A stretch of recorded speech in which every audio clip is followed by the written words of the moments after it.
prochain match. Et comment ça se passe, tout ça. Et puis, bon, les revendeurs, bon, peut-être vous pouvez parler un peu d'eux, ils sont un peu libres, ils agissent en toute impunité.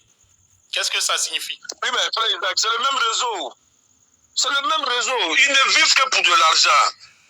Ils ne vivent que pour de l'objet de leur recherche, c'est l'argent. L'argent ou rien. Mais ils ont tué pour venir au pouvoir. C'est à cause de l'argent. C'est pas parce qu'ils aiment trop le pays. Non, non, non.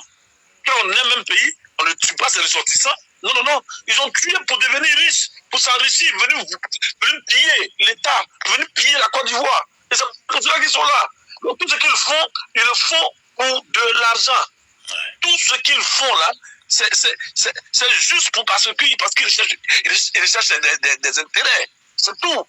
Ils ne le font pas par amour. C'est pas possible.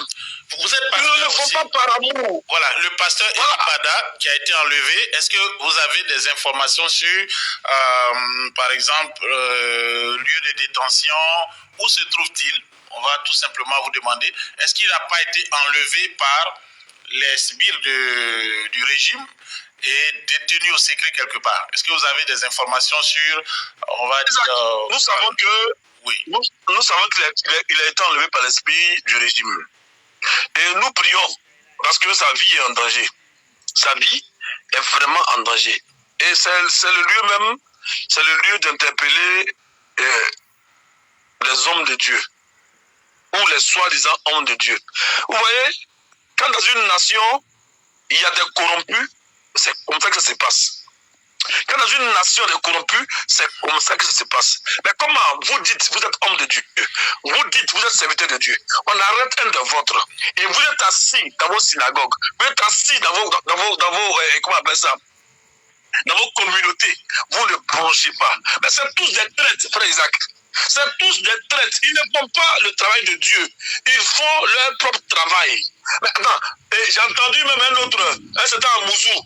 Oui, qui vient dire que, voilà, il faut que le gouvernement arrête les prophètes. Mais ça ne va pas chez lui. Mais ça ne va pas chez lui, ce monsieur-là. Il pense que le gouvernement est au-dessus de Dieu. Donc Dieu va dire à un prophète de dire quelque chose. Et puis le gouvernement, parce que c'est le gouvernement, on va dire ça d'une autre manière. Mais il raconte pas ces messieurs-là. Et c'est eux que les grosses églises, parce qu'ils sont payés par la France pour endormir les gens. Mais nous sommes au courant de tout ça, frère Isaac. Mais j'ai dit, prions pour la Côte d'Ivoire. Parce qu'il y a un vent qui va souffler.